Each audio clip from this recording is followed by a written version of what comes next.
Bonsoir Jennifer. Bonsoir David, bonsoir à tous. Alors que se passe-t-il concrètement avec AstraZeneca depuis quelques heures? Eh bien, tout commence dans cet hôpital à Zwettl, en Basse-Autriche, où 2 infirmières se trouvent dans un état grave suite à leur vaccination avec AstraZeneca. La première, 49 ans, meurt 10 jours après la vaccination après de graves troubles de coagulation. L'autre, de 35 ans, développe une embolie pulmonaire. Elle a survécu. Mais ces 2 cas ont poussé l'Autriche à être prudente et à suspendre l'utilisation du lot de vaccins AstraZeneca qui a servi à les vacciner. Ce lot comprend 1 million de vaccins livrés dans 17 pays.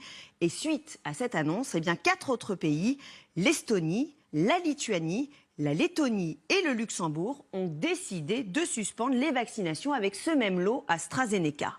Nouveau rebondissement aujourd'hui, jeudi, puisque c'est au tour du Danemark de suspendre cette fois-ci complètement le vaccin AstraZeneca, après des rapports, je cite, de cas graves de formation de caillots sanguins chez les personnes qui ont été vaccinées avec AstraZeneca. Le Danemark dit avoir enregistré au moins 1 cas de décès par thrombose après vaccination. Et si les autorités sanitaires disent qu'elles ne peuvent pas faire un lien direct entre vaccin et problèmes de coagulation, elles privilégient le principe de précaution. La Norvège et l'Islande, elles aussi, se sont rangées à cet avis.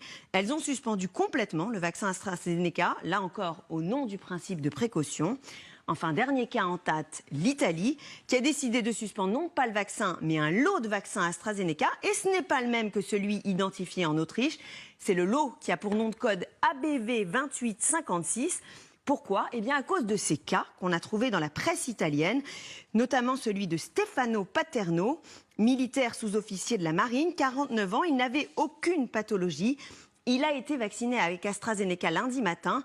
Vers 19h30, il a ressenti des tremblements, de la fièvre. Pendant la nuit, il a été saisi de convulsions.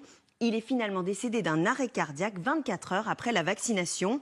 Autre cas, Davide Villa, 50 ans, policier de Catane en Sicile, décédé 2 semaines après son vaccin AstraZeneca suite à une thrombose veineuse.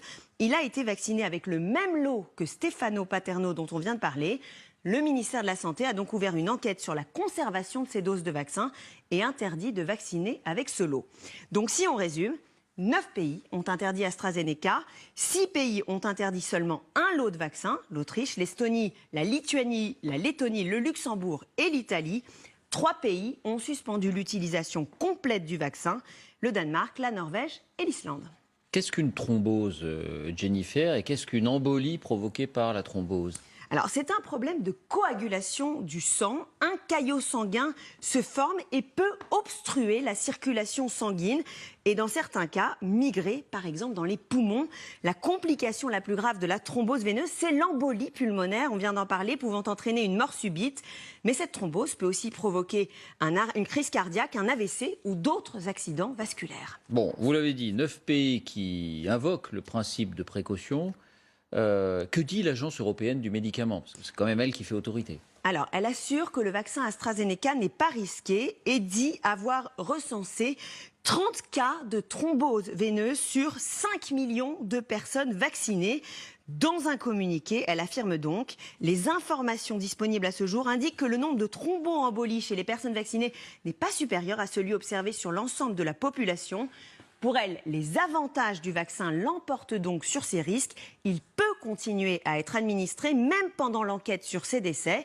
C'est aussi l'avis de la France, Olivier Véran vient de l'affirmer, et l'avis de ses médecins. Écoutez. Par le fait du hasard, il se peut que vous vacciniez la veille ou quelques heures avant que cette personne fasse un événement de santé totalement indépendant. Il n'y a pas d'effet d'efficacité sans une contrepartie. C'est un vaccin nouveau, donc on utilise pour ceci des quantités de virus assez importantes. Donc c'est tout à fait normal qu'en phase, à l'heure actuelle, ce qu'on appelle la pharmacovigilance à large échelle, on détecte des anomalies qu'on n'avait pas du tout prévues. Alors de là, encore une fois, établir un lien causal, c'est notre problème. Merci Jennifer.